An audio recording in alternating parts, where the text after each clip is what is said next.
చేరుకున్నారు. తిరువణ్ణామలై ఆయన చేరేటప్పటికీ తెల్లవారుతోంది. ఆ రోజుల్లో తిరువణ్ణామలైలో అరుణాచలేశ్వరుడి దేవాలయానికి జీర్ణోద్ధరణ జరుగుతోంది.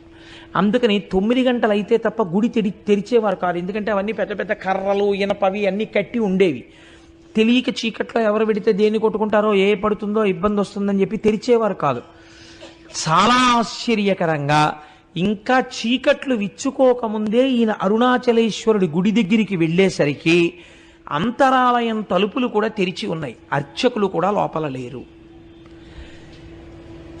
దుమ్ము పట్టేసినటువంటి ఒంటితో లోపలికి పోయిన కళ్ళతో ఉన్న ఈ పిల్లవాడు పరుగున అంతరాలయంలోకి వెళ్ళిపోయి శివలింగాన్ని కౌగిలించుకొని ఒక్కటే మాట చెప్పారు, మీరు పిలిచారు, నేను వచ్చాను.